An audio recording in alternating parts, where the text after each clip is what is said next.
हम्म, तो article of association जो है, बेसिकली इसका मतलब क्या होता है? एक प्रिंसिपल डॉक्यूमेंट है कंपनी का, और ऑब्वियसली इस डॉक्यूमेंट में कंपनी के रूल्स एंड रेगुलेशंस लिखे हुए हैं। एमओए में कैरेक्टरिस्टिक थी कंपनी की, इसमें रूल्स एंड रेगुलेशन होते हैं इंटरनल मैनेजमेंट के, कि कंपनी अपने ऑब्जेक्टिव अचीव करने के लिए टेक्निक क्या इस्तेमाल करेगी, मतलब उसके तरीके क्या होंगे, कंपनी के तरीके क्या होंगे। ठीक है। ऑब्जेक्टिव या ऑब्जेक्ट एमओए से डिसाइड होता है, लेकिन how to achieve achieve such objective, ये एओए से डिसाइड होता है। ये लिखा है, ये इंपॉर्टेंट बात। Rules and regulation which manage internal affairs of the company. MOA में केवल फंडामेंटल कंडीशन होती हैं, लेकिन आर्टिकल जो है वो उन गोल्स को, उन ऑब्जेक्ट्स को अचीव करने का तरीका बताता है। ये एशबरी कैरियज वाला केस हमने पढ़ा था, ये कहानी याद है? ये अल्ट्रा वायरस वाली कंसेप्ट पे बेस्ड थी ये कहानी। अल्ट्रा वायरस किस बात का? अल्ट्रा वायरस इस बात का कि भाई, आपका जो ऑब्जेक्ट है, कंपनी का जो ऑब्जेक्ट है, उसके बियॉन्ड जाके कंपनी कुछ नहीं कर सकती। हाँ या ना? इस केस में उन्होंने यही कहा कि जो आर्टिकल ऑफ एसोसिएशन है वो सब्सिडरी है एमओए के, है ना? हायरार्की कैसे बनती है? कंपनीज एक्ट में जो लिखा है उसके बियॉन्ड जाके आप आर्टिकल्स में कुछ नहीं कर सकते, एमओए में कुछ भी डिसाइड नहीं कर सकते। मतलब एमओए जो है वो with in the scope of companies act आता है, और आर्टिकल ऑफ एसोसिएशन तो दोनों को कंप्लाई करके बनते हैं। ऑब्वियसली उसमें कंपनीज एक्ट के बियॉन्ड भी कुछ नहीं जा सकता, और इवन एमओए के बियॉन्ड भी कुछ नहीं जा सकता। आपका ऑब्जेक्ट एमओए में डिसाइड हुआ था, एमओए के बियॉन्ड जाके आप आर्टिकल्स में कुछ भी डिसाइड नहीं कर सकते हो। मेरी बात समझ में आई? वो यही बात लिख रहे हैं कि इस केस स्टडी में भी कोर्ट ने एक स्टेटमेंट दिया था, और ये कहा था कि article play a part subsidiary to the memorandum. MOA के स्कोप के बियॉन्ड जाके आप कुछ नहीं कर सकते, इसीलिए तो उनकी वो जो एक्टिविटी थी वो गलत थी। उन्होंने वो एक्टिविटी करने की कोशिश की, तो उन्होंने कहा you can not achieve anything which is beyond the scope of memorandum. तुम्हारे ऑब्जेक्ट क्लॉज में ही नहीं है कि आप रेलवे लाइन बिछा सकते हो। याद है ना वो एग्जाम्पल? तो उन्होंने यही कहा, they accept the memorandum as a charter of incorporation, so accepting it the article proceed to define the duty, right and power of governing body. तो ये एक और अच्छा तरीका है आर्टिकल्स को समझने का। आर्टिकल्स में बेसिकली क्या लिखा होता है? आर्टिकल में गवर्निंग बॉडी की राइट, ड्यूटीज और पावर्स लिखी होती हैं। गवर्निंग बॉडी तो मतलब बोर्ड ऑफ डायरेक्टर।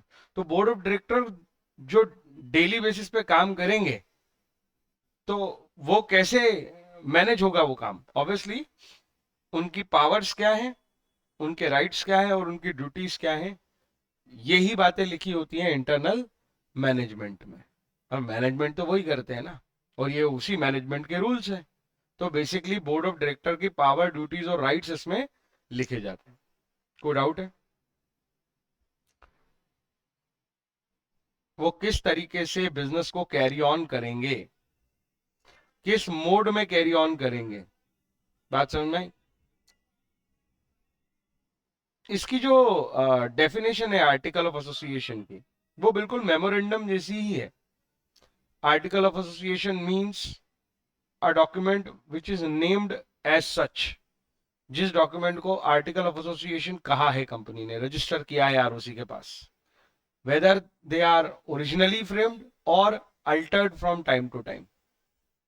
वो पेपर ओरिजिनली फ्रेम भी हो सकता है, और अगर उसमें जरूरत पड़ी थी तो अल्टरेशंस हुए हैं, तो वो अल्टरेशंस भी इंक्लूड है। तो जिस पेपर को आप एओए नाम से आरओसी के पास रजिस्टर करने जाओगे, वही आपका आर्टिकल ऑफ एसोसिएशन है। The document containing article of association of a company is a business document. एक और इंपॉर्टेंट बात, एओए एक बिजनेस डॉक्यूमेंट है, hence it has to be construed strictly.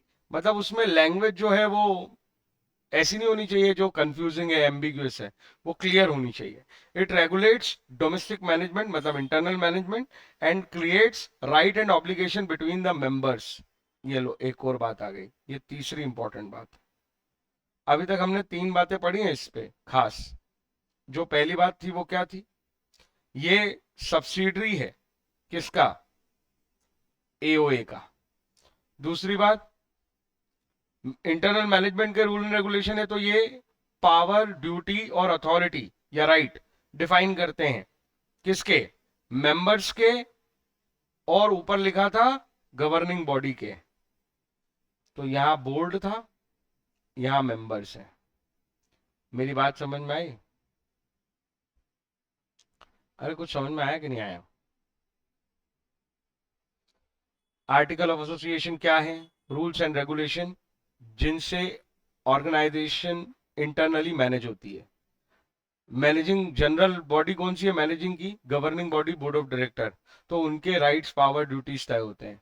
पर क्या मैनेज, ये जो मेंबर है ये कभी मैनेज नहीं करते, करते हैं ना, इनडायरेक्टली मैनेज करते हैं, क्योंकि ये अपॉइंट करते हैं किसको, बोर्ड ऑफ डायरेक्टर्स को। तो उनके राइट्स एंड ऑब्लिगेशंस भी किसके, मेंबर्स के, वो भी इसमें लिखे जाते हैं। The article of association are the fact are in fact the bylaws of the company. Bylaws मतलब वही rules and regulation according to which director and other officer are required to perform their functions. Director and other officer are required to perform their functions. तो वो अपने काम इन्हीं bylaws को देख के करते हैं। They are regarded as management of the company. इन्हीं बायलॉज के हिसाब से कंपनी का अकाउंटिंग होगी, कंपनी का ऑडिट होगा। It is important therefore the auditor should study, अब आई बात, एज अ चार्टर्ड अकाउंटेंट। अगर तुम ऑडिटर अपॉइंट हुए हो कंपनी के, तो कंपनी ठीक से काम कर रही है नहीं, उसके लिए तुम्हें ऑब्वियसली उसके एओए पढ़ने पड़ेंगे। कोई डाउट है तो बताओ। तो ये एक एक्स्ट्रा बात लिखी थी, कोई बात नहीं। आर्टिकल ऑफ एसोसिएशन की डेफिनेशन भी नहीं लिखी इन्होंने। 11th में जब तुमने ये पढ़ा था तब थी आर्टिकल ऑफ एसोसिएशन की डेफिनेशन, और ऐसे ही थी, which is named as such. वो डॉक्यूमेंट जिसे आर्टिकल ऑफ एसोसिएशन कहा गया है, चाहे वो ओरिजिनली फ्रेम ऐसे किए गए हों या टाइम टू टाइम अल्टर किए गए हों। आरओसी के पास जो पेपर तुम्हारा आर्टिकल ऑफ एसोसिएशन के नाम से जमा है, वो आपका आर्टिकल एसोसिएशन है। कोई doubt? Section 5 of the Companies Act seeks to provide the content and model of article of association. अगर कुछ याद हो तो क्या आर्टिकल ऑफ एसोसिएशन का कोई फॉर्मेट है? जैसे एमओए के फॉर्मेट है वैसे आर्टिकल ऑफ एसोसिएशन के फॉर्मेट है। उसी फॉर्मेट में आर्टिकल्स बनने चाहिए, और वो फॉर्मेट दिए हैं कंपनीज एक्ट ने कहाँ पे, शेड्यूल 1। वो कोई सेक्शन में नहीं है, सीधे किसमें है, शेड्यूल में, शेड्यूल नंबर 1। और टेबल कहाँ से शुरू होती है, ABCDE, 5 टेबल्स तो एमओए की हैं। एफ से चालू होती है, FGHIJ इन शेड्यूल 1। ये क्या है, फॉर्म ऑफ आर्टिकल। तो जिस कैटेगरी की आप कंपनी हो उस हिसाब से आप अपना फॉर्म एक तरह से बना सकते हो। अगर आप पब्लिक लिमिटेड कंपनी हो तो आप एज इट इज अडॉप्ट कर सकते हो आर्टिकल्स। अगर आप कौन सी कंपनी हो, पब्लिक कंपनी। एमओए तो कभी भी एज इट इज अडॉप्ट हो ही नहीं सकते, उसमें तो नाम आपको अपना यूनिक लिखना है, एड्रेस अपना यूनिक लिखना है, ऑब्जेक्ट लिखने वो लेकिन ये तो रूल रेगुलेशन है ना, जो कंपनीज एक्ट ने अपनी तरफ से जो गाइडेंस दिए है, ठीक है, गाइडलाइंस दिए हैं कि तुम्हें इस तरह से कंपनी चलानी है, तो कंपनीज एक्ट ने इन फॉर्म्स में वो गाइडलाइंस ही दिए हैं, and you can adopt them as it is as a public company. Private company में तो तुम अपने एक्स्ट्रा रिस्ट्रिक्शंस भी लगा सकते हो, जैसे ट्रांसफरेबिलिटी ऑफ शेयर्स पे वगैरह वगैरह। तो वहां पे तुम्हें अपने रूल्स फर्दर स्ट्रिक्ट बनाने की और ज्यादा आजादी है in case of private company. इसलिए private company as it is adopt नहीं कर सकती, public company as it is adopt कर सकती है। ये बात आएगी आगे।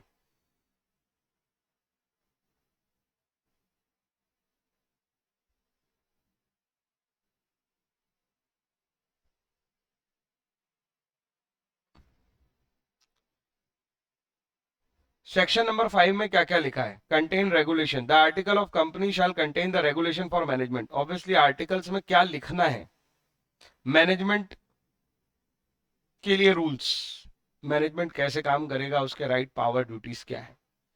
Inclusion of matter, the article shall also contain such matter as are prescribed under the rules. Sir ये रूल्स क्या है? तुम्हें पता है कंपनी को क्या क्या फॉलो करना है? कंपनीज एक्ट तो फॉलो करना ही है। तो कंपनीज एक्ट कैसे बनाया गया है? एक तो सेक्शंस बनाए गए हैं, और मैंने कहा हर सेक्शन, ये नया लॉ है, ये फ्लेक्सिबल लॉ है, और हर चैप्टर के अपने अपने रूल्स आते हैं। चैप्टर समझते हो ना? कंपनीज एक्ट 13 चैप्टर्स में बटा हुआ है, तो हर चैप्टर के अपने रूल्स हैं, और वो रूल्स कौन इशू करती है? गवर्नमेंट। कंपनीज एक्ट का सेक्शन तो ये लिख के छोड़ देता है कि एज में बी प्रिस्क्राइब्ड। वो जो पार्टनरशिप के 50 नंबर, मेंबरशिप केवल 50 हो सकती है, वो इसी तरीके से आई है। कंपनीज एक्ट ने कह दिया मैक्सिमम लिमिट 100 हो सकती है, और बाकी फिर गवर्नमेंट की जो इच्छा हो वो डिसाइड करे। तो गवर्नमेंट ने अपने रूल्स बना के रूल नंबर 10 में लिख दिया है कि भाई फिलहाल हम डिसाइड कर रहे हैं 50। तो ये जो फ्लेक्सिबिलिटी है कि भाई बार बार एक्ट को अमेंड करने के लिए पार्लियामेंट ना जाना पड़े, इस तरह के एक्ट आजकल बनाए जाते हैं। तो ये वो जो रूल्स है ना, ये वो रूल्स हैं जो गवर्नमेंट इशू करेगी। बात समझ में आई? तो अगर कोई बात रूल में आ गई कि भैया ये मैटर भी डाल दो आर्टिकल में, तो जो ये टेबल में लिखे हैं ये मैटर तो आते ही हैं, तुम अपने जो इंटरनल मैटर बना रहे हो वो भी आएंगे ही, लेकिन गवर्नमेंट अगर कोई स्पेसिफाई कर देगी कोई पर्टिकुलर रूल, तो वो भी आपको उसके अंदर डाल देना है। इसलिए वर्ड लिखा है इंक्लूड करना पड़ेगा मैंडेटरली। अगर कोई रूल आ गया, रूल प्रिस्क्राइब कर दिया, ऑब्वियसली कौन प्रिस्क्राइब करेगा ये मैंने बता दिया, central government. However, a company may also include such additional matter in its article may be considered necessary. और कंपनी को हमने ये भी कह दिया कि भाई आपको और कोई एडिशनल मैटर लगता है कि आपको इंक्लूड करना चाहिए तो वो भी करो। सीधी सी बात है। जैसे पेरेंट्स ने बच्चों को अलाउ किया कि ठीक है आप आज पिकनिक पे जाओ और शाम को 6 बजे तक किसी भी हालत में आ जाना, तो इंटरनल मैनेजमेंट के लिए आप और रूल बना सकते हो कि नहीं अपन किसी भी हालत में 5 बजे ही आ जाएंगे, 4 बजे ही आ जाएंगे, 6 को क्रॉस नहीं करेंगे, बट एडिशनल रूल्स तो बना ही सकते हो ना। तो वही वाली बात कह रहे हो कि आपको और भी कुछ नेसेसरी लगता है तो you can draft for yourself. आगे लिखा है कंटेन प्रोविजन फॉर एंट्रेंचमेंट। ये एंट्रेंचमेंट वर्ड बहुत इंपॉर्टेंट है, इसका मतलब होता है किसी चीज को प्रोटेक्ट करना। तो सीधी सी बात है कि आर्टिकल में contain provision for entrenchment to the effect that specified provision of the article may be altered only if, article में वही बदलाव संभव है जो और ज्यादा रिस्ट्रिक्टिव हैं जो कंपनी एक्ट ने दिए हैं, उससे भी ज्यादा रिस्ट्रिक्शन आप अपने ऊपर लगा रहे हो। अगर जैसे कंपनीज एक्ट ने किसी चीज को करने से मना किया है, तो उसकी जो लिमिट दी है आप उसके और अंदर की लिमिट ले रहे हो, और अगर कोई काम करने के लिए कहा है तो आप उसे और ज्यादा नंबर ऑफ टाइम्स कर रहे हो जैसा जितना उसने कहा है। जैसे एग्जांपल के लिए उसने कहा है कि कम से कम एक जनरल मीटिंग होनी चाहिए मेंबर की, आप कह रहे हो हम तो 3 करेंगे, तो इसमें कोई समस्या नहीं है। वो कह रहा है कम से कम एक होनी चाहिए, तो आपने कहा हम 3 करेंगे, ये हमारा रूल है। उसने कहा कम से कम 2 डायरेक्टर चाहिए प्राइवेट कंपनी में, 3 डायरेक्टर चाहिए पब्लिक कंपनी में, तो आप कहो नहीं हमारी कंपनी का नियम है कि कम से कम एक समय पे 9 डायरेक्टर होने चाहिए, तो इससे कंपनीज एक्ट को कोई समस्या नहीं होगी। तो आप जब भी कुछ अल्टरेशन करते हो इसमें, वो अल्टरेशन ऐसे होने चाहिए जो अगर कंपनी एक्ट आप पे रिस्ट्रिक्शन डाल रहा है तो आप फर्दर रिस्ट्रिक्शन ले लो उस चीज का।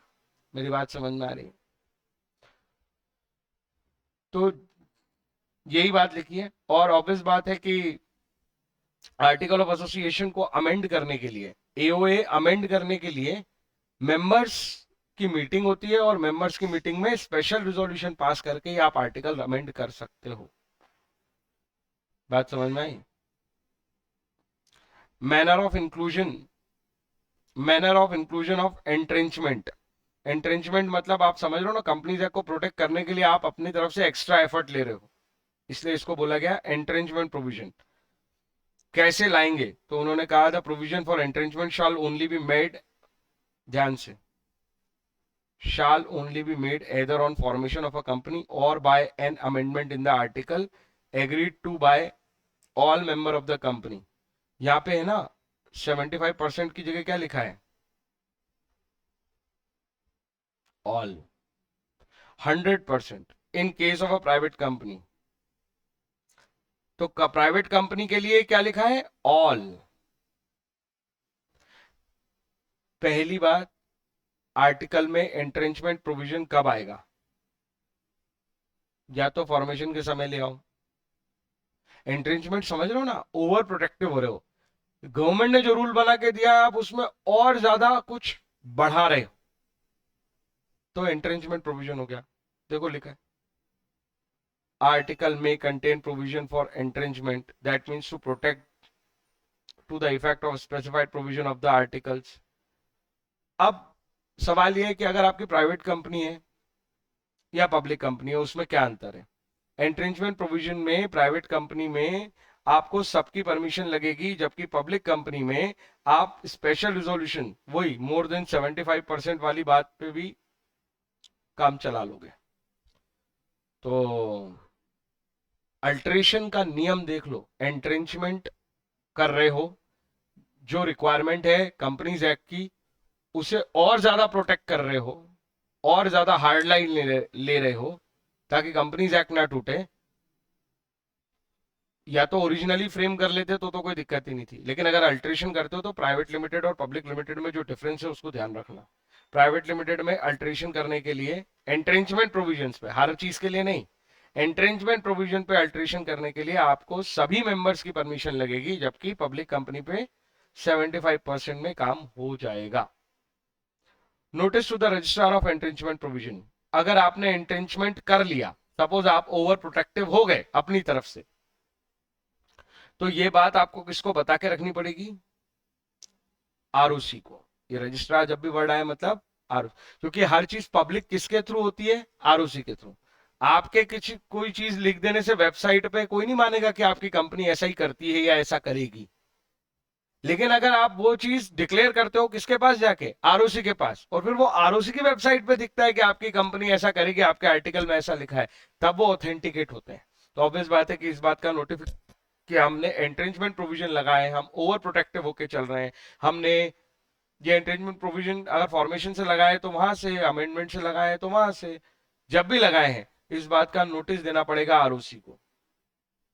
नोटिस देने का फॉर्म एंड मैनर एज में भी प्रिस्क्राइब। ये बार बार क्यों आ जाता है? मैंने कहा गवर्नमेंट ने अपनी लिबर्टी ली है।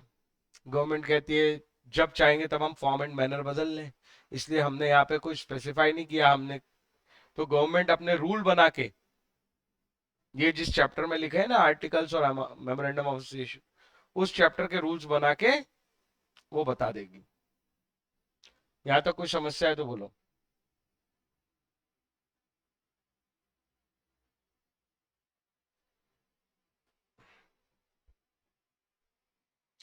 Model articles. ये मॉडल आर्टिकल्स क्या होते हैं? तो ये वही होते हैं जो मैंने अभी बताया था। एज इट इज किसी चीज को हम अडॉप्ट कर ले तो हम उसको क्या बोलेंगे? Model articles. तो आप चाहो तो सारे के सारे अडॉप्ट कर लो एज इट इज रूल्स, या आप अपने रूल बनाओ, लेकिन याद रखना कम से कम उतने स्ट्रिक्ट तो होने ही चाहिए जितना स्ट्रिक्ट उन्होंने मॉडल में लिख के दिए हैं। जिसे डायरेक्टर कंपनीज एक्ट कहते हैं मिनिमम 3, तो आपको भी मिनिमम 3 तो लिखना ही है। 4, 5, 6, 7, 8 लिख सकते हो, लेकिन मिनिमम तो 3 लिखना है। और प्रोटेक्टिव होने के लिए अगर 5 और 6 कर दिया आपने, तो वो नोटिस में देके रखना है आरओसी को कि हमारे यहाँ मिनिमम 5 डायरेक्टर है, वही इंट्रेंचमेंट प्रोविजन हो जाएगा। कुछ समझ में नहीं आया हो तो पूछो। आया ही, समझ आया?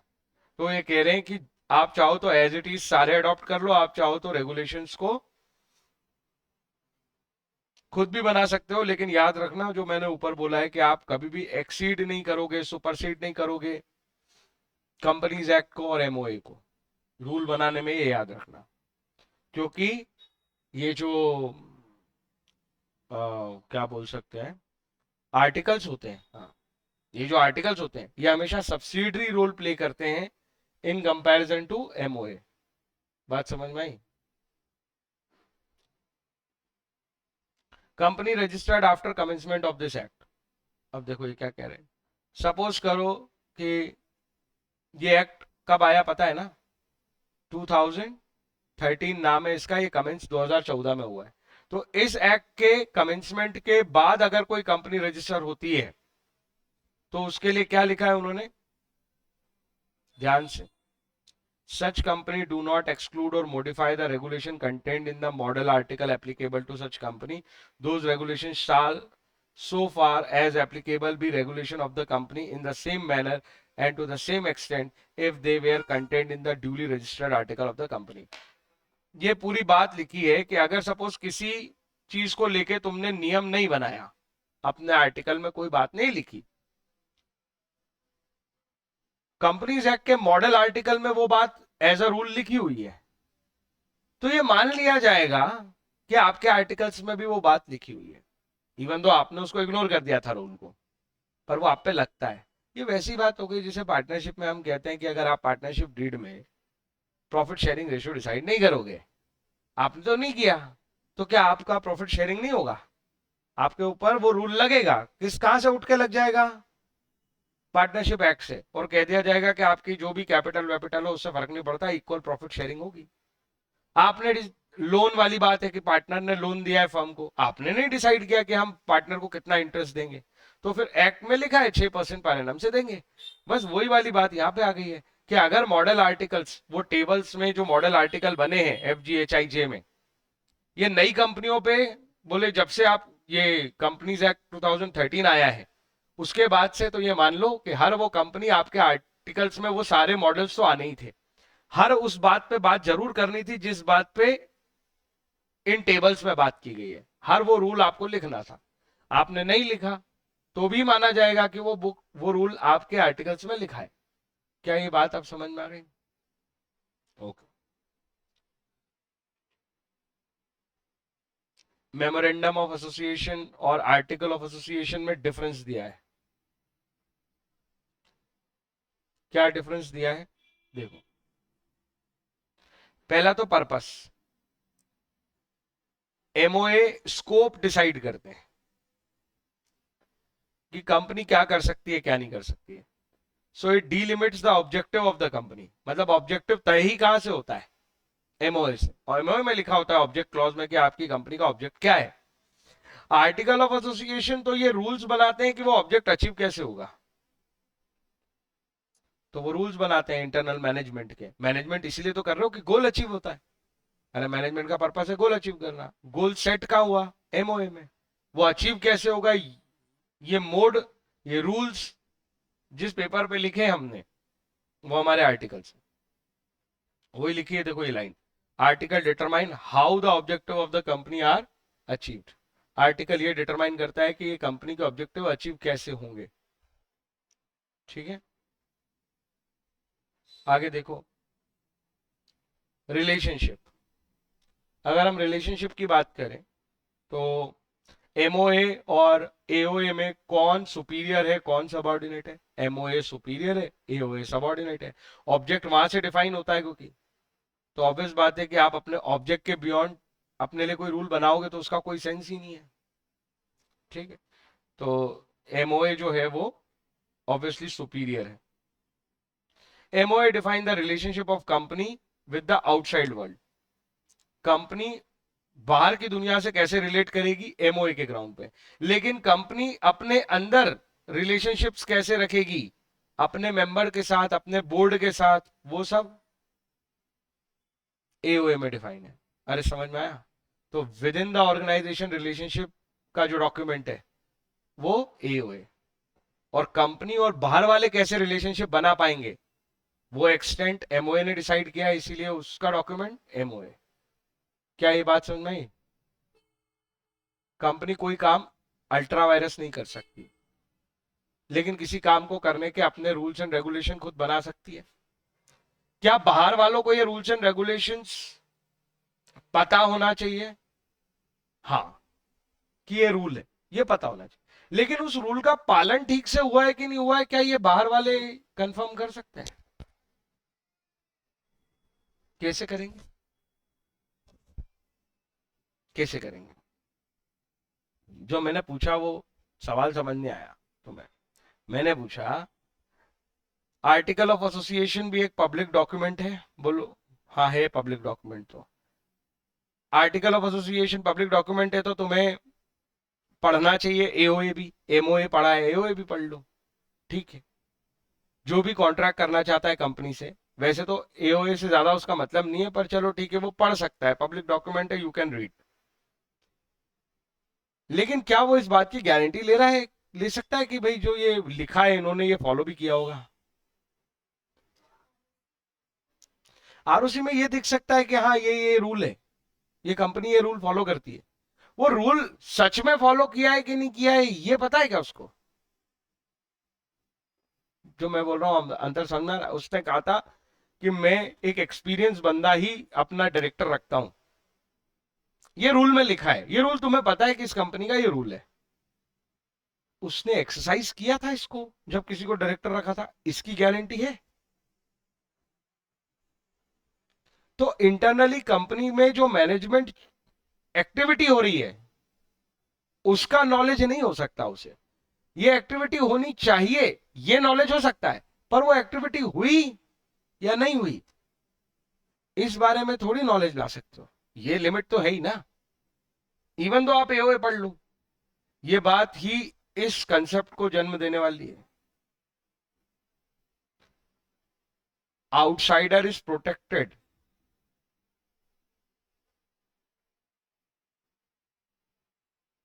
फॉर अगेंस्ट द इरेगुलरिटीज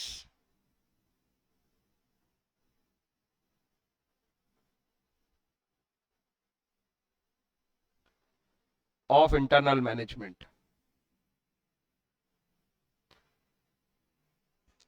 भाई उन्होंने रूल बना दिया, रूल ठीक बना दिया, पर उसको फॉलो नहीं किया। ये कैसे पता चल सकता है आउटसाइडर को, बेचारे को? वो ये देख सकता है भाई रूल बना है कि नहीं बना है, वो फॉलो हुआ या नहीं हुआ ये वो नहीं जानता। इसी पॉइंट से आएगा ये, इसलिए इसको मैं अभी से समझा रहा हूं। क्योंकि आर्टिकल ऑफ एसोसिएशन केवल इंटरनल लोगों के रिलेशनशिप को डिफाइन करता है कि वो आपस में काम कैसे करेंगे। एओए से बाहर वाले का सीधा रिलेशनशिप नहीं है, एमओए से है। इसलिए एमओए में प्रोटेक्शन नहीं है। अगर कंपनी एमओए को ब्रीच करती है तो भी बाहर वाले को पता होना चाहिए कि भाई ऑब्जेक्ट क्लॉज ब्रीच हुआ है, वो एक्सक्यूज नहीं दे सकता। इसलिए लगाया डॉक्ट्रिन ऑफ अल्ट्रा वायरस, जिसमें हमने कोई प्रोटेक्शन नहीं दी थी आउटसाइडर को, और बोला था कि अगर कंपनी अपने स्कोप के बियॉन्ड जाके काम कर रही है तो तुम्हें उसका नॉलेज होना चाहिए, तुमको एमओए पढ़ के आना था। एओए के केस में भी वो पढ़ के आएगा, लेकिन क्या वो इरेगुलरिटीज को जानता होगा? रूल को फॉलो किया गया कि नहीं किया गया, रूल बनाया गया कि नहीं बनाया गया, वो एक अलग बात है। वो तो वैसे भी उन पर लगता है, बनाया हो या ना बनाया हो, वो तो टेबल एफ उनको अडॉप्ट करनी पड़ेगी। नए कंपनीज एक्ट ने तो वो स्कोप ही हटा दिया कि ये रूल उनके पास है कि नहीं है। वो तो हर पब्लिक कंपनी के लिए जो रूल है, अगर उन्होंने नहीं भी बनाया होगा तो वो डीम्ड है कि उनका रूल है, या वो और ज्यादा इंट्रेंच करके बनाएंगे रूल, मतलब और प्रोटेक्टिव होकर रूल बनाएंगे। तो उस पर कोई शक नहीं है रूल है कि नहीं, वो तो अप्लाइड ही है उनपे। पर उन्होंने वो रूल फॉलो किया कि नहीं किया, ये चीज इंश्योर कैसे करेगा बाहर वाला? इसीलिए उसको प्रोटेक्शन दिए यहां। तो डॉक्ट्रिन ऑफ अल्ट्रा वायरस ये कहता है कि भाई तुम ये नहीं बोल सकते कि मेरे को एमओए नहीं पता थे। कंपनी ने एमओए बनाए, पढ़ो और पता कर लो।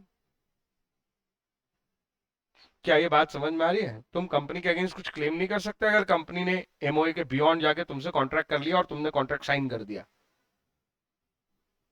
लेकिन यहाँ पे कुछ बात बदलने वाली है, क्योंकि आर्टिकल ऑफ एसोसिएशन रिलेशनशिप है। ये लाइन इस बात की रूट थी, इसलिए मैंने ये लाइन से ही ये समझा दिया यहाँ आगे। एओए रिलेशनशिप किसके बीच का है? मेंबर और कंपनी, मेंबर और उसके डायरेक्टर, डायरेक्टर और कंपनी। ये उनका इंटरनल रिलेशनशिप डिफाइन करता है, ये उनके बीच में पावर ड्यूटीज वगैरह का डिस्ट्रीब्यूशन है। सपोज करो एक डिस्क्वालिफाइड पर्सन को कंपनी ने डायरेक्टर अपॉइंट कर लिया, डिस्क्वालिफाइड पर्सन को। अब तुम्हारे सामने वही डायरेक्टर आके साइन कर गया और तुमसे कॉन्ट्रैक्ट एंटर करके चला गया। अब बाद में ये पता चला कि वो कंपनी ने उस व्यक्ति को हटा दिया, क्योंकि वो बाद में कंपनी के नॉलेज में भी बाद में आया कि वो बंदा डिस्क्वालिफाइड है, उसने झूठ बोल के डायरेक्टरशिप ली थी। तो क्या कंपनी और तुम्हारे बीच में जो कॉन्ट्रैक्ट है वो कैंसिल हो जाएगा? तुम पता कर सकते थे क्या कि वो बंदा उस कंपनी के हिसाब से क्वालिफाइड है कि नहीं है? तुम्हें मेरी बात समझ में? जेन्युइन प्रॉब्लम आउटसाइडर के साथ।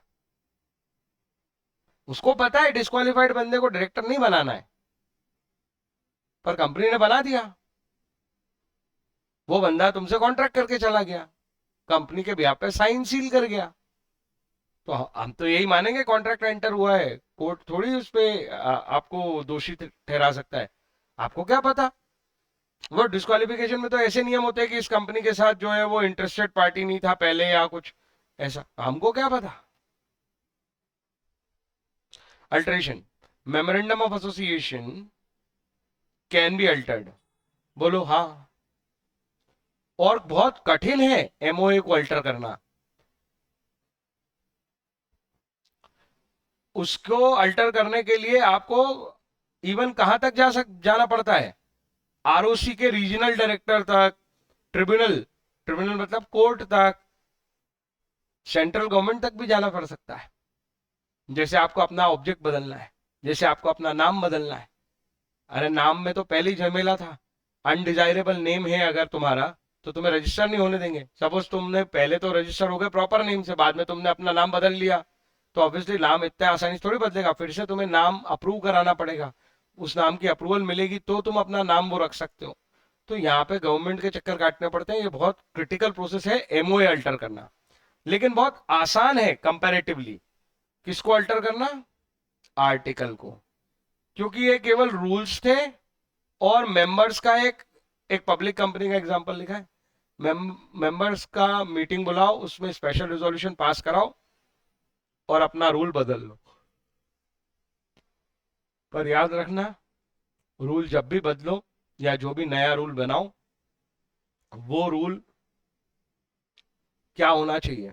अलाइन होना चाहिए, कॉन्फ्लिक्ट में नहीं होना चाहिए। किसके? एमओए के और कंपनीज एक्ट के अलाइनमेंट में होना चाहिए, सपोर्ट में होना चाहिए। और क्रिटिकल हो सकता है, या फिर कम से कम उतना तो बनाओ जो उन्होंने आपको तरीका दिया है काम करने का, कम से कम वैसे तो करो ही सही। लास्ट थिंग है अल्ट्रा वायरस। ये वर्ड का मतलब मैं बता चुका हूं, बियॉन्ड द पावर्स, या बियॉन्ड द स्कोप भी बोल सकते हो। अब ये डॉक्यूमेंट की बात है तो बियॉन्ड द स्कोप, एओए के स्कोप के बाहर डायरेक्टर ने कुछ कर दिया। डायरेक्टर को हमने स्कोप डिफाइन करके दिया था एओए में, पर उन्होंने अपनी पावर को का एक्सटेंट बियॉन्ड ले गए। वो उन्होंने वो एक्टिविटी कर ली जो परमिटेड नहीं थी, लेकिन वो एमओए के दायरे में आती थी। मतलब कंपनी वो काम कर सकती थी, बस हमने डायरेक्टर्स पे रिस्ट्रिक्शन लगा रखा था एज मेंबर्स। जैसे एग्जांपल के लिए कि कोई डायरेक्टर जो है वो लोन एक लिमिट के बियॉन्ड खुद के लिए पर्सनल नहीं ले सकता। इमरजेंसी सिचुएशन थी, उसने ले लिया। मेंबर अगर चाहे तो ऐसी एक्टिविटी को जो उसने अपने अथॉरिटी के बियॉन्ड जाके कर ली है, रेटिफाई कर सकते हैं, सब्जेक्ट टू कंडीशन वो एक्टिविटी बियॉन्ड एमओए और कंपनीज एक्ट नहीं है। आ गई मेरी बात समझ में आई? बस यही बात लिखी है, any act done by company beyond the scope of MOA, ये तो रेटिफाई हो ही नहीं सकते। अरे ये तो हमने पिछली बार ही पढ़ लिया था, डिफरेंस पढ़ रहे हैं ना। तो पहले लिखा है कि अगर कोई एक्शन है जो किसके बियॉन्ड है, किसके अल्ट्रा वायरस है? एमओए के, वो तो क्या होते हैं? वॉइड। वो तो कैसे भी रेटिफाई नहीं हो सकते। सारे शेयर होल्डर बोले नहीं नहीं हम ये करना चाहते हैं। अरे भाई जो तुमने आर्टिफिशियल पर्सन बनाया उसकी कैपेसिटी नहीं है वो काम करने की, तो कैसे कर लोगे? वो लिखा भी है देखो, ये तो रेटिफाई हो ही नहीं सकते even bye unanimous consent of all the share holder. सबको मना ही नहीं कर रहा, सब एग्री कर गए। अरे इससे फर्क नहीं पड़ता, तुमने जो आर्टिफिशियल पर्सन बनाया उसके ऑब्जेक्ट, उसकी कैपेसिटी ही नहीं है ये एक्टिविटी। तो तुम सब हाँ बोलो, सब मिलके बोलो कि हम तो ऐसा करेंगे, नहीं कर सकते, इलीगल है वो काम, वॉइड है वो काम। समझ में आई बात? आगे चलो, इलीगल वर्ड गलत है, अनलॉफुल बोलना चाहिए। The act ultra vires to the article can be ratified by special resolution of shareholder. लेकिन इसमें एक कंडीशन ध्यान रखना, एमओए के बियॉन्ड ना चली जाए बात, क्योंकि अगर एमओए के बियॉन्ड चली जाएगी तो ऑब्वियस बात है कि वो आर्टिफिशियल पर्सन कर ही नहीं सकता, कंपनी वो काम ही नहीं कर सकती जो एमओए के बियॉन्ड चला जाए। बात समझ में आ रही है या नहीं आ रही है?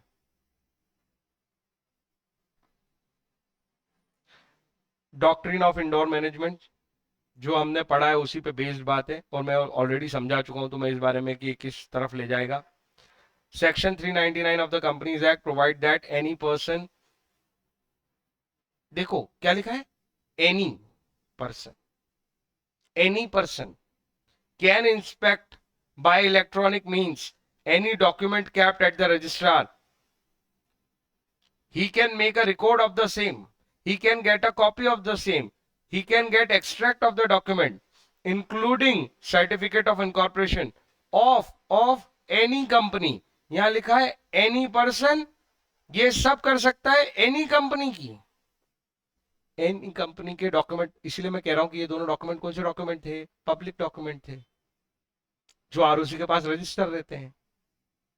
अभी तुम जाओ एमसीए की वेबसाइट पर और किसी कंपनी का एओए निकाल लो, समझ में आई बात? On payment of prescribe fees, ये फीस भी है ना जनरली केवल वो तुम्हें कॉपी वॉपी चाहिए उसकी तो चाहिए पड़ती है। आगे देखो, और नॉमिनल फीस है, ये बहुत नाम की फीस है बस, ये मानो।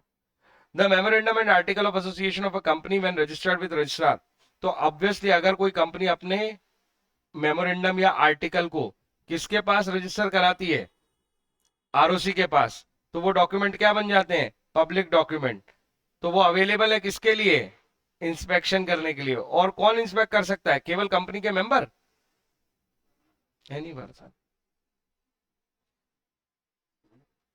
In other words section 399 right देता है, राइट ऑफ इंस्पेक्शन किसको देता है, सबको देता है। बोलो जिसको देखना है देखो, तुम्हारे कॉम्पिटिटर भी देख सकते हैं, कोई doubt? It is therefore the duty of every person dealing with company, तो ऑब्वियस बात है जब हमने ये राइट दे रखा है और तुम्हें कंपनी के साथ डील करना है तो ये तुम्हारी ड्यूटी नहीं हुई कि तुम ये डॉक्यूमेंट देख के आओ। और जब तुम कॉन्ट्रैक्ट कर रहे हो तो ये चीज देखो कि भाई वो दोनों डॉक्यूमेंट, कंपनी का स्कोप और कंपनी के काम करने का तरीका तुम्हारे कॉन्ट्रैक्ट के जो टर्म एंड कंडीशन है उससे कंफर्मिटी में है या नहीं। अरे हाँ या ना? Weather a person reads them और नॉट, अगर सर हमने नहीं पढ़ा तो, अरे तो ये माना जाएगा कि तुम पढ़ के आए हो, डीम्ड है। रोड पे गाड़ी चला रहे हो तो ये डीम्ड है कि तुम्हें ट्रैफिक नियम आते हैं। कंपनी से कॉन्ट्रैक्ट करने गए हो तो ये डीम्ड है कि तुमने उसके एमओए और एओए देखे, कंपनीज एक्ट ने राइट दे रखा है तुम्हें, अवेलेबल है उसका डॉक्यूमेंट आरओसी के पास। और जो आरओसी के पास अवेलेबल है वही उसका एमओए और एओए है, वो किसी और चीज को एमओए एओए बोल ही नहीं सकता। यही तो उनकी डेफिनेशन है। कुछ समझ में आई साइकिल? इसलिए उस पर जोर दे रहा था समझाने के लिए। तो प्रिज्यूम कर लेंगे हम कि हर वो पर्सन जो कंपनी से डील कर रहा है, he knows the content of these documents. इस वर्ड को बोलते हैं कंस्ट्रक्टिव नोटिस, बहुत बहुत इंपॉर्टेंट है, वेरी वेरी आईएमपी वर्ड। और ये केवल इस एक्ट के लिए नहीं है, ऐसा लॉ में जब भी माना जाएगा कि भैया ये डॉक्यूमेंट अवेलेबल थे, तुमको पढ़ के आने थे, तो ये माना जाएगा। ये एक्चुअल नोटिस नहीं है। क्या ये एक्चुअल नोटिस है? सच में कंपनी ने तुम्हें कोई नोटिस भेजा है, इंफॉर्मेशन भेजी है? नहीं, बट ये मानी जाएगी डीम्ड नोटिस। कंस्ट्रक्टिव नोटिस बोले तो डीम्ड नोटिस, कि तुम्हारे नॉलेज में ये चीज होनी चाहिए, ठीक है। By constructive notice is meant, इस कंस्ट्रक्टिव नोटिस का मतलब क्या समझा जाए, whether a person read the document और not, he is presumed to have knowledge of the content of the document. He is not only presumed to have read the document but also understood them. देखो देखो कितनी मजेदार बात बोली है, तुमने ना सिर्फ पढ़े हैं बल्कि वो तुम्हें समझ भी आए, ऐसा माना जाएगा। तुम ये नहीं बोल सकते मेरे को ये समझ नहीं आया था, नहीं, यू कांट से सो। मेरी बात समझ में आई? तुम कर्नाटका में घूम रहे हो और कर्नाटका में कन्नड़ भाषा में लिखा है, तुम्हें कन्नड़ आती नहीं है, ये नो एंट्री है। इंग्लिश का बोर्ड नहीं है वहां उस रोड पे, अगर तुमने गाड़ी मोड़ दी और बाद में एक्सक्यूज देते हो कि मेरे तो कन्नड़ था, मेरे को तो समझ ही नहीं आया, तो चालान नहीं बनेगा। You have read it and you have understood it, constructive notice. कुछ समझ में आया या नहीं? हाँ। उसी तरह से समझो जिस इंटेंशन से वो लिखा गया, मतलब you have understood it in the same sense, उसी सेंस में समझा है तुमने जिस सेंस में वो डॉक्यूमेंट को लिखा गया है। Same thing same sense. Every person dealing with the company not only has constructive notice, तो हर वो व्यक्ति जो कंपनी से डील कर रहा है उसको इस चीज का कंस्ट्रक्टिव नोटिस है, मतलब उसको मेमोरेंडम और आर्टिकल के बारे में पता होना चाहिए, उसको पढ़े होने चाहिए, उसको समझ में आने चाहिए। नहीं भी करा है ऐसा तो माना जाएगा ऐसा है। But also of all other related document, ये दोनों के साथ साथ और भी सारे डॉक्यूमेंट आपको पढ़ने चाहिए जो भी रजिस्टर के पास रजिस्टर्ड है आरओसी के पास, क्योंकि वो अवेलेबल है पब्लिक। ये समझ में आया या नहीं आया? बोलो। Thus, if a person enter into a contract which is beyond the powers of the company defined in the MOA or outside the authority of director as per MOA और आर्टिकल, तो तुमको ये पता है कि जो कॉन्ट्रैक्ट कंपनी करने आई है वो या तो ultra vires to the MOA ही है, या फिर कम से कम जो डायरेक्टर वो साइन करने आया है आर्टिकल का पढ़ के पता चला कि ये उसकी पावर और ड्यूटी में आता ही नहीं है, तो तुम्हें वही ऑब्जेक्शन लेना चाहिए और कॉन्ट्रैक्ट एंटर ही नहीं करना चाहिए। ये ड्यूटी पहली तो तुम्हारी है। कोई डाउट है? वो यही कह रहा है, he can not acquire any right under the contract against the company, तो आपको कोई राइट ही नहीं मिलेगा अगर वो बियॉन्ड हो गए इनके तो। अगली बात, doctrine of indoor management. Doctrine word का मतलब मैं बता चुका हूं, principle, rule. The doctrine of indoor management is exception to the doctrine of constructive notice. ऊपर ये जो डॉक्ट्रिन पढ़ा ये कौन सा डॉक्ट्रिन है? Doctrine of constructive notice. ये कौन सा डॉक्ट्रिन था? Doctrine of constructive notice. इसका एक्सेप्शन है कौन सा doctrine? Doctrine of indoor management. Doctrine of constructive notice क्या बोलता है? आउटसाइडर अगर कोई कॉन्ट्रैक्ट एंटर करता है जो कॉन्ट्रैक्ट कंपनी के स्कोप के बियॉन्ड है, या जो डायरेक्टर आया था उसकी पावर के बियॉन्ड था, उसकी अथॉरिटी के बियॉन्ड था, तो भैया वो जो आउटसाइडर है उसको क्या पढ़ के आने थे? एमओए और एओए, और भी वो डॉक्यूमेंट जो कंपनी के पास, कंपनी ने रजिस्टर करवा के रखे आरओसी के पास। तुम बाद में ये नहीं बोल सकते कि मैंने ये पढ़ा नहीं, पढ़ा तो समझा नहीं। If you are deemed to be under knowledge of all these provisions and terms and conditions, उसके बावजूद तुम कंपनी के साथ कॉन्ट्रैक्ट करते हो, तो फिर भैया तुम्हारा कोई राइट नहीं बनता कंपनी के अगेंस्ट एज आउटसाइडर। तो आउटसाइडर को ब्लेम कर रहा है कंस्ट्रक्टिव नोटिस कि ये सब बताने के बाद, ये सब व्यवस्था करने के बाद तुम इग्नोरेंट होकर कंपनी से कॉन्ट्रैक्ट कर रहे हो, तो तुम जानो तुम्हारे काम जाने, अब तुम्हारा कोई राइट नहीं है कंपनी के अगेंस्ट। इसका एक्सेप्शन है कौन सा? Doctrine of indoor management. मतलब doctrine of indoor management basically protect करेगा किसको? आउटसाइडर को।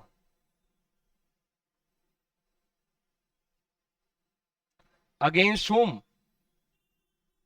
Against company. और जो डॉक्ट्रिन ऑफ कंस्ट्रक्टिव नोटिस है वो किसको प्रोटेक्ट करता है?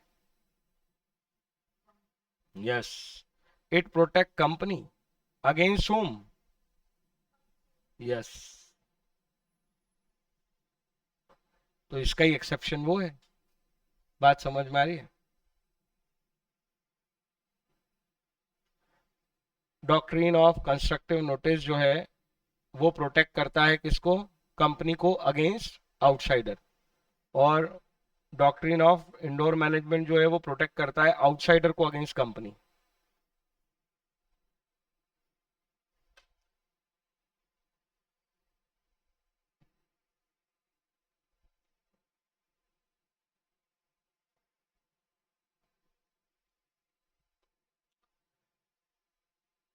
आगे लिखा है the aforesaid doctrine of constructive notice does in no sense mean that outsider are deemed to have notice of internal affairs of the company. इसका क्या मतलब हुआ? भाई हम ये कहना चाहते हैं कि जो पेपर पे लिखा है वो पता होना चाहिए। जो कंस्ट्रक्टिव नोटिस है उससे हमारा क्या सेंस है? पेपर पे लिखा है कि हम क्वालिफाइड पर्सन ही डायरेक्टर बनाएंगे, मिस्टर ए जो डायरेक्टर हैं उन्हें इस चीज को करने की अथॉरिटी है, मिस्टर बी को इस चीज की अथॉरिटी है, ऐसा ऐसा काम करने के लिए कम से कम 2 डायरेक्टर होने चाहिए, ऐसा नियम लिखा है। वो नियम एक्चुअली फॉलो हुआ है या नहीं फॉलो हुआ है, मैं वो बात कर रहा हूं।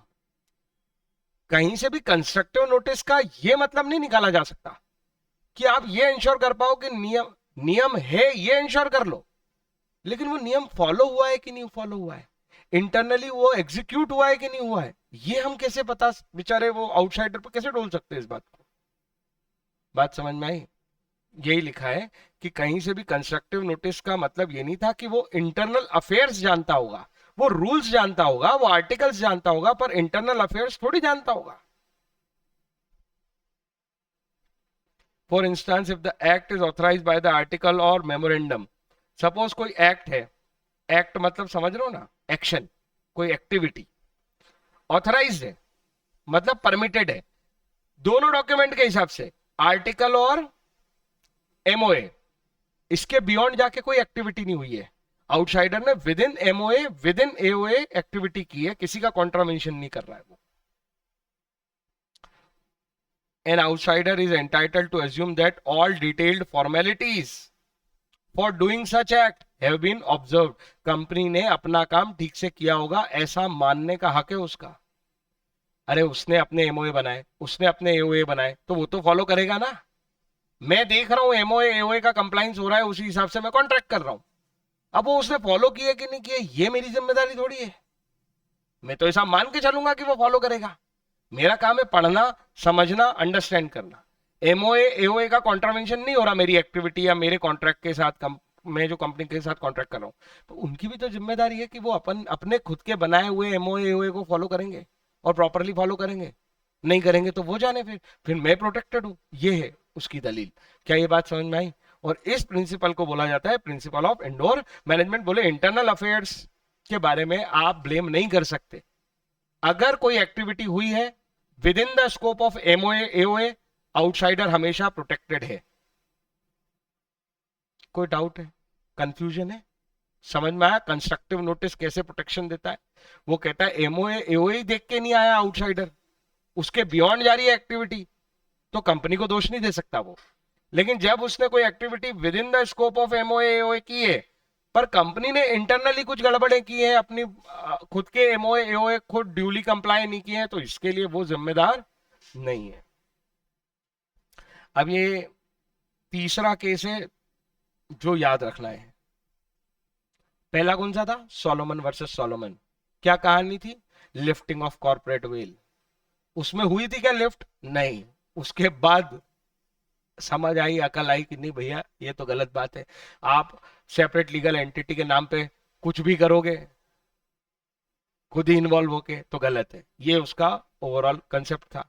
दूसरा केस पढ़ा हमने रेलवे एशबरी, है ना, इतना भी लिखा तो बहुत है, या पकड़ लिया तो बहुत है। उस केस की कहानी क्या थी? Ultra vires act. कौन सी डॉक्ट्रिन पे बेस्ड था वो? Doctrine of ultra vires act.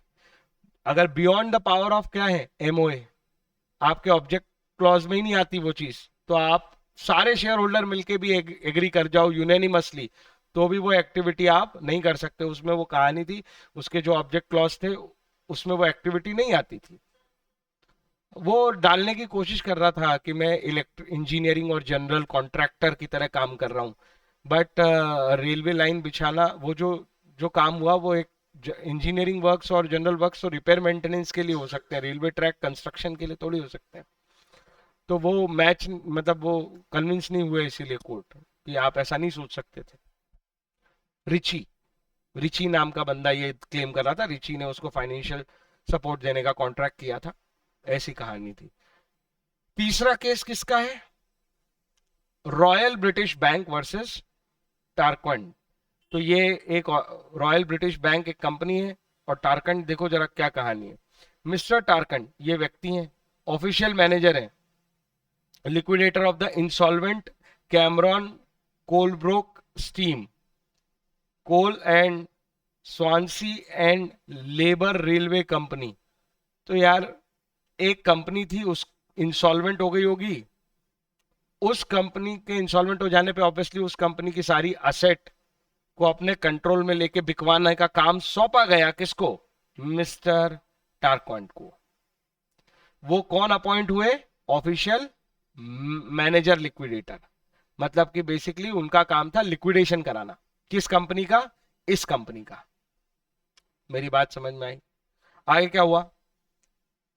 वो it was incorporated under joint stock company act 1844। किस कंपनी की बात चल रही है? यही कैमरॉन कोल ब्लॉक वाली कंपनी की। The company had given a bond of 2000 pound to the Royal British Bank. चलो अब आई दूसरी पार्टी पिक्चर में। रॉयल ब्रिटिश बैंक कौन है? इससे उधार लिया कंपनी ने और इसे एक बॉन्ड दिया 2000 का, मतलब बोरोइंग की है। तो ये भी एक क्रेडिटर हुआ। तो ऑब्वियस बात है कि ये जो मिस्टर टारक्वांड है, जो ऑफिशियल मैनेजर हैं, इनका रोल ये बनता है कि कंपनी को लिक्विडेशन कराते समय सारे क्रेडिटर का पेमेंट करने। तो बैंक भी उस कंपनी का एक क्रेडिटर है। ऐसे अब इनका रिलेशन बन रहा है। बात समझ में आई कि क्या किसका क्या रोल है? वो बोल रहा है विच सिक्योर, जो एक सिक्योर्ड लोन था, ये जो बॉन्ड था ये सिक्योर्ड बॉन्ड था। The company drawing on the current account, the bond was under the company seal. Bond के ऊपर कंपनी की सील लगी थी। Signed by 2 director and the secretary, उसके ऊपर 2 डायरेक्टर के साइन थे, एक सेक्रेटरी के साइन थे। कंपनी एक्ट 1956 में ये था कि यार सील लगानी जरूरी है और यही रिक्वायरमेंट थी सील लगाने की, कम से कम 2 डायरेक्टर और एक सेक्रेटरी का साइन होना चाहिए सील के साथ। लेकिन कंपनीज एक्ट 2013 ने तो अब ये मामला ही खत्म कर दिया। उन्होंने कहा कि कॉमन सील कंपलसरी नहीं है, आप चाहो तो रखो चाहो तो मत रखो। हाँ ये जरूर है कि अगर आपने कॉमन सील रखी है तो आपको सारे डॉक्यूमेंट पे लगाना है। आपने डिक्लेयर कर रखा है कि हमारी कॉमन सील है तो हर डॉक्यूमेंट पे आनी चाहिए। आपने डिक्लेयर कर रखा है कि हमारी कॉमन सील नाम की कोई चीज नहीं है, आप ऐसा कर सकते हो और फिर किसी डॉक्यूमेंट पे जरूरत भी नहीं है। ये 2 ऑप्शन दे रखे हैं। तुम्हें मेरी बात समझ में आई कि नहीं आई? लेकिन उसने तो एक पूरी कहानी भी ये बता दी कि भाई बॉन्ड पे सबके साइन वाइन थे। The company was sued, alleged that under the registered deed of the settlement, article of association, director only had power to borrow up to the amount authorized by the company resolution। Director की जो power थी borrowing की वो limited है और company ने resolution से उस लिमिट को लगाया था। A resolution has been passed but not specifying how much the director could borrow. देखो कैसा रिजोल्यूशन पास किया कंपनी ने। बोले हम लिमिट लगाते हैं डायरेक्टर के ऊपर कि वो कुछ भी अमाउंट बोरो नहीं कर सकता। बस बात खत्म, रिजोल्यूशन पास। अमाउंट बता ही नहीं रहे वो कि भाई 500 पाउंड, 1000 पाउंड, 25,000 पाउंड, बस इतना ही कि लिमिट है। डायरेक्टर को एनी अमाउंट बोरो नहीं कर सकता है, लिमिटेड अमाउंट ही बोरो करेगा। वो क्या लिमिट है वो है ही नहीं।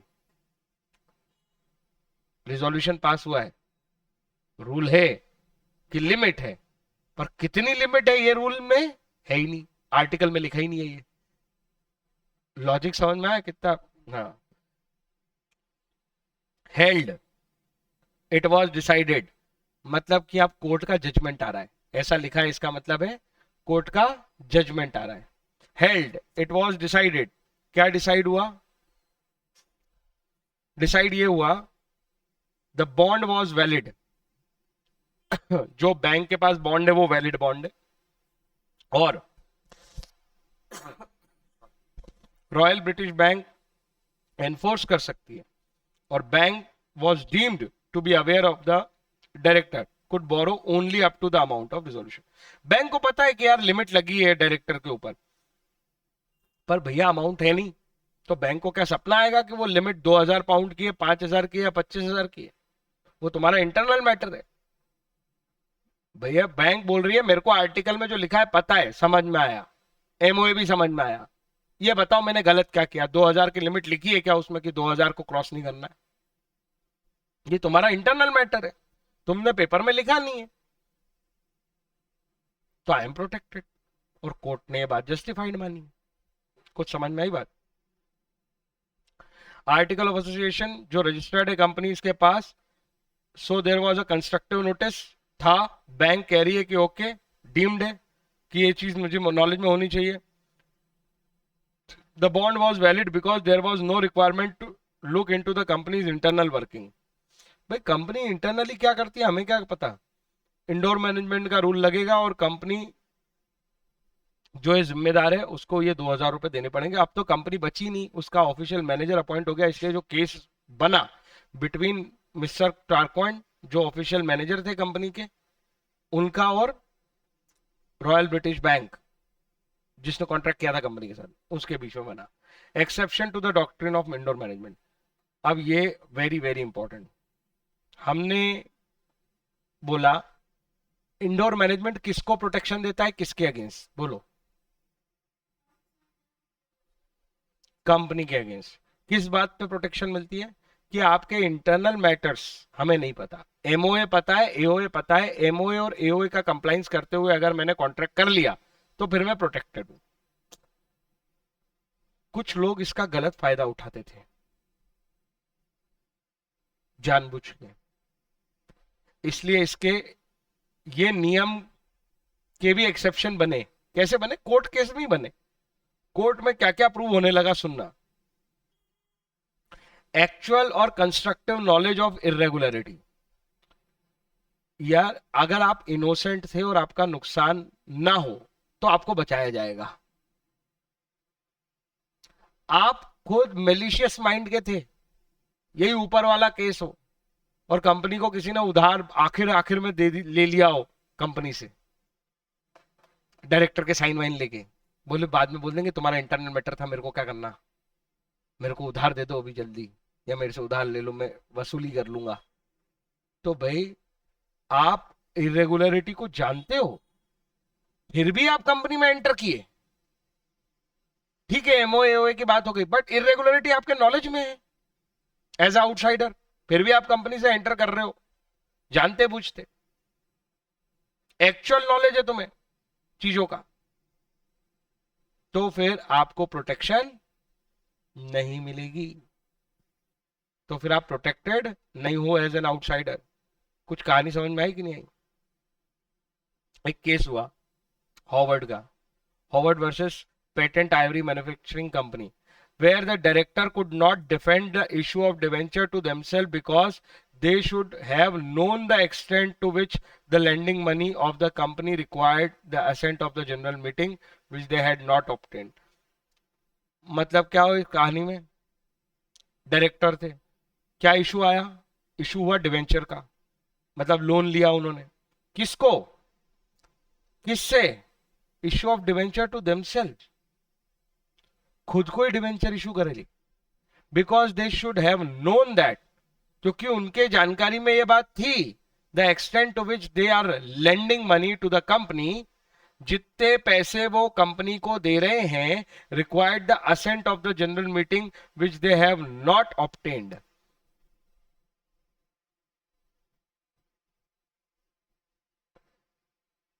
कंपनी के अंदर के ही लोगों ने जानते बूझते कंपनी के नियम को तोड़ा।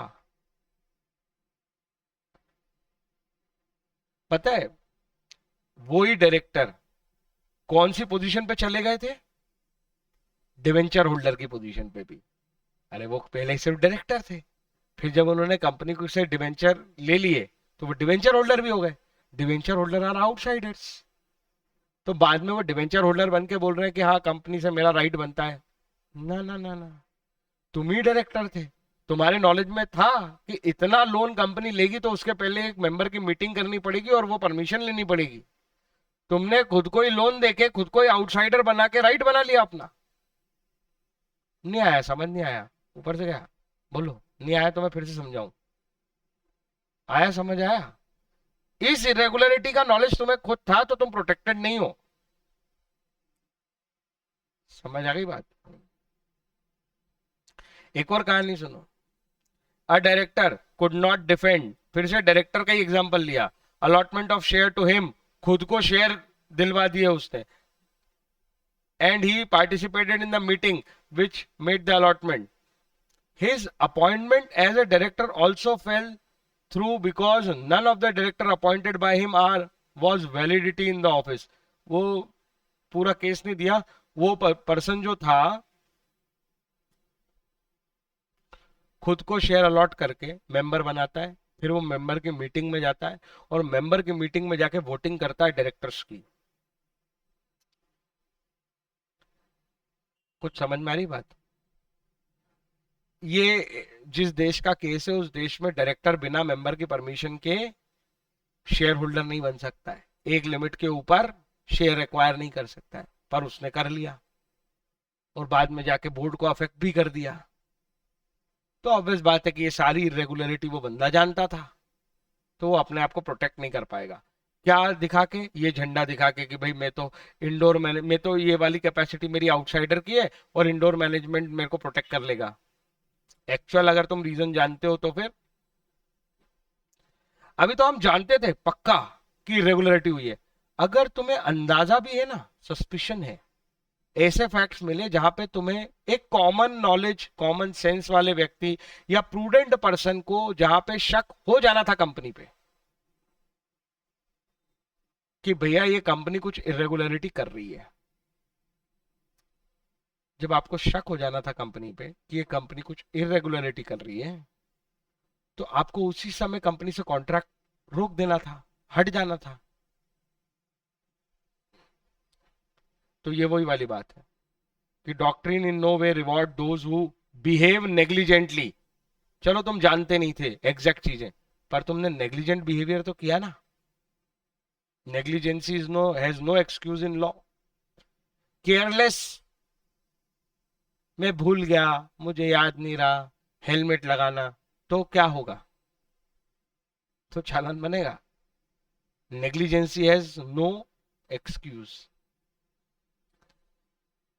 Where the person dealing with the company is put upon inquiry. तुमने खुद इंक्वायरी की थी कंपनी से. और example, where the transaction is unusual.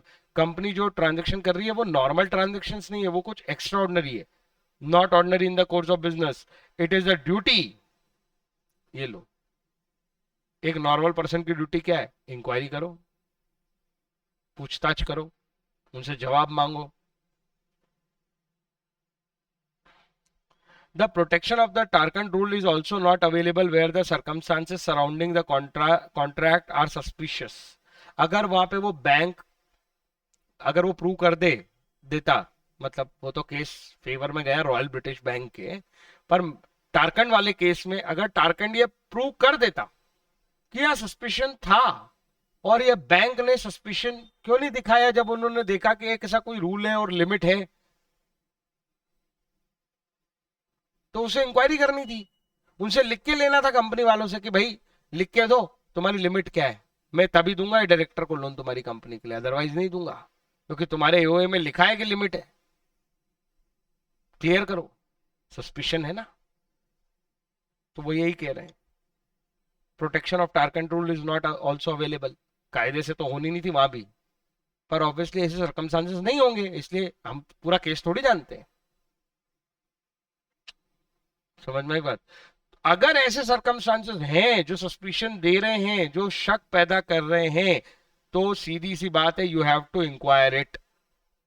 अब देखो एक कहानी हुई, एक एग्जांपल हुआ, इंडिया का केस आया बड़ा, Anand Bihari Lal versus Dinshaw and company. Plaintiff मतलब केस करने वाला accepted a transfer of a company's property from its accountant. ये कंपनी थी, प्रॉपर्टी इसकी थी, ये खरीदार था, बायर. पता है उसने किससे प्रॉपर्टी खरीदी? अकाउंटेंट से. The transfer was held void. तुम में अकल है? अकाउंटेंट से प्रॉपर्टी खरीदोगे तुम कंपनी की? अरे कंपनी की प्रॉपर्टी खरीदनी तो डायरेक्ट गवर्निंग बॉडी साइन करती, तो आर्टिकल में उनके पास पावर होनी थी उस चीज को करने की. अकाउंटेंट से प्रॉपर्टी खरीदी, कॉमन सेंस कहा था. समझ में आई बात? तो ये ट्रांसफर क्या डिक्लेयर हुआ कोर्ट में? The plaintiff could not have a suppose in absence of the power of attorney. क्या वो पूछेंगे लोग उससे, तुमने पावर ऑफ अटॉर्नी देखी थी? पावर ऑफ अटॉर्नी पता है ना क्या? एजेंट बना था क्या ये अकाउंटेंट कंपनी का? कंपनी ने इसको एजेंट बनाया था? अगर कंपनी ने एजेंट बनाया था तो फिर कंपनी लायबल होगी। अरे बात समझ में आई ना? वही वाली बातें लिखी है। द अकाउंटेंट हैड अथॉरिटी, क्या उसके पास अथॉरिटी थी? ये तुम्हारा काम था पूछना यहाँ पे। अकाउंटेंट कैसे बेच सकता है? आगे देखो, एक और केस हो गया ऐसे ही, Houghton versus Nothard, where a person holding directorship. देखो एक बंदा है जिसके पास डायरेक्टरशिप है, कितनी कंपनी में? 2 कंपनी में। Agreed to apply the money of one company in payment of the debt to another.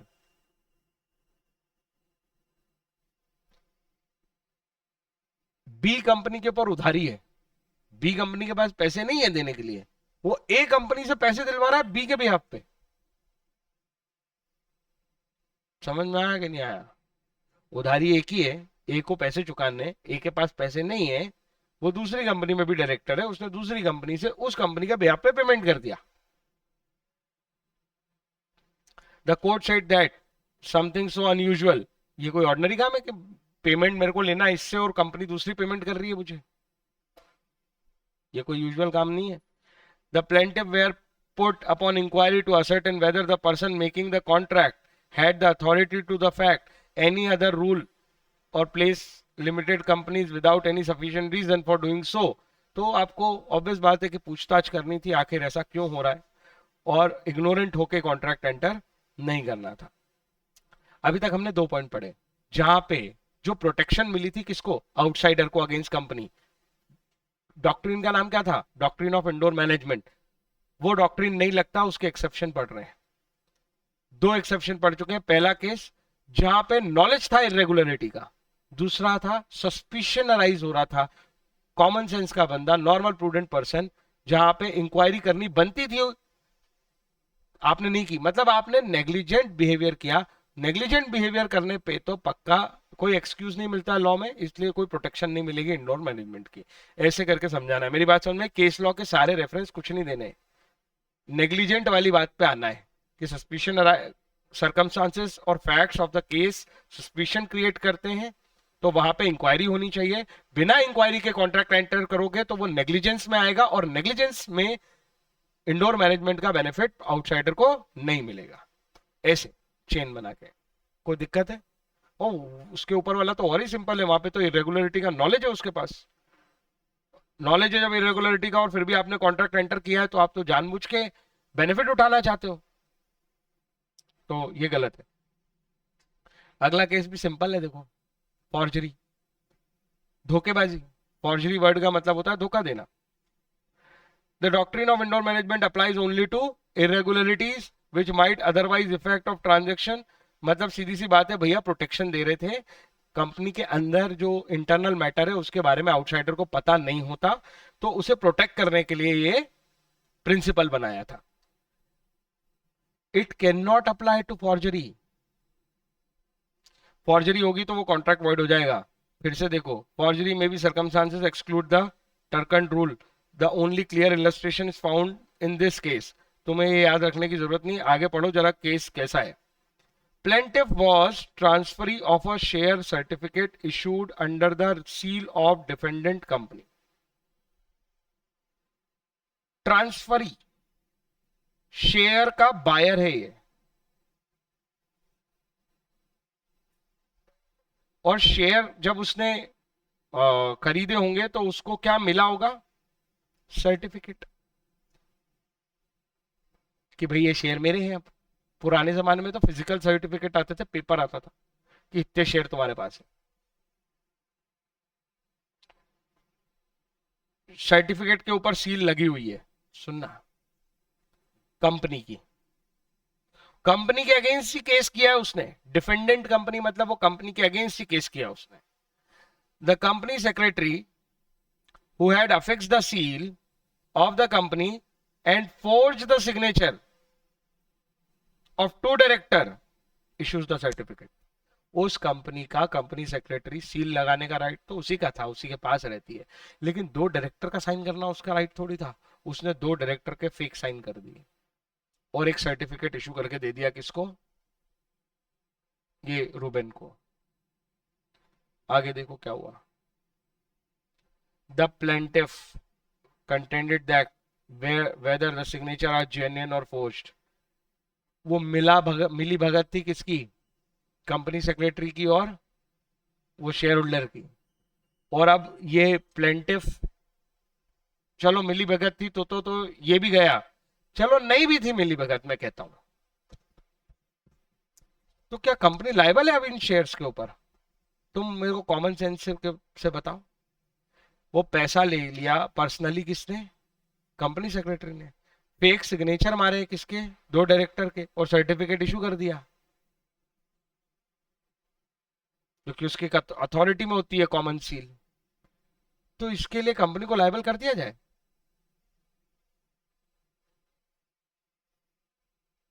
Forgery के केस में कभी भी प्लेंटिफ को ये राइट नहीं, भाई प्लेंटिफ ये जेन्युइनली भी बोले कि भाई मेरे को शेयर दो, मेरे को नहीं पता, तो कंपनी को शेयर देने पड़ेंगे। समझ में आ रही मेरी बात की नहीं आ रही?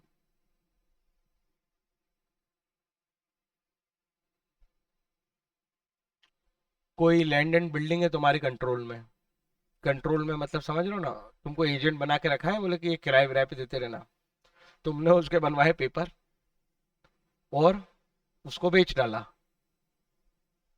जिसने खरीदा उसने बिल्कुल गुड इंटेंशन से खरीदा, भरोसा करके खरीदा, कोशिश भी करी थोड़ा बहुत पता करने की, तो उसको नहीं समझ में आया पेपर पे डिफॉल्ट, तुम्हारे पोजीशन और कंट्रोल में प्रॉपर्टी थी, तुम ही रोज वहां पे घूमते फिरते थे, आते जाते थे, तुमसे ही पूछ के लोग वहां पे रेंट पे रहते थे, तो उसको लग रहा है कि तुम ही हो, ऑब्वियसली पेपर भी ठीक ही होंगे, ऐसा मान लिया उसने। बाद में वो कहानी फ्रॉड निकली। अब क्या तुम बोल रहे हो प्रॉपर्टी तो अब मेरी है चाहे जो हो जाए, ऐसा? भाई तुम्हें कंपनसेशन मिल जाएगा, उस व्यक्ति को सजा मिल जाएगी, ये सब ठीक है, पर तुम प्रॉपर्टी कैसे क्लेम कर लोगे? रियल ऑनर का क्या है उसमें भाई, उसने बेची नहीं है, तुम्हें प्रॉपर्टी कैसे मिल जाएगी? कंपनी ने शेयर इशू किया ही नहीं है, कंपनी शेयर कैसे दे देगी? कुछ समझ में आई बात? कहानी फ्रॉड की है। वो फ्रॉड उस कंपनी सेक्रेटरी ने कंपनी और तुम उस बंदे दोनों से किया। कंपनी जिम्मेदार नहीं है यहाँ पे शेयर देने के लिए किसी भी हालत में। तो आउटसाइडर ये क्लेम नहीं कर सकता तो साइन है सील है मेरे को, तो मैंने पैसे दे दिए, मेरे को ये शेयर ये सर्टिफिकेट मिल गया, अरे भाई फेक साइन है, वो साइन है ही नहीं डायरेक्टर के, तो वो ये क्लेम नहीं कर सकता। कि ये बात समझ में आई कि नहीं आई? Company should be stopped from denying genuineness of the document. ऐसा वो बोल रहा था कि वो मना नहीं कर सकती जेन्युइननेस, कौन बोल रहा था ऐसा, क्लेम किसका था, वो बाहर वाले का। बट हेल्ड क्या हुआ, हेल्ड ये कहा कि भैया फ्रॉड के केस में इंडोर मैनेजमेंट का बेनिफिट मत मांगना, कंपनी के साथ खुद फ्रॉड हुआ है। कोई डाउट है? ओके, टॉपिक बड़ा था और एक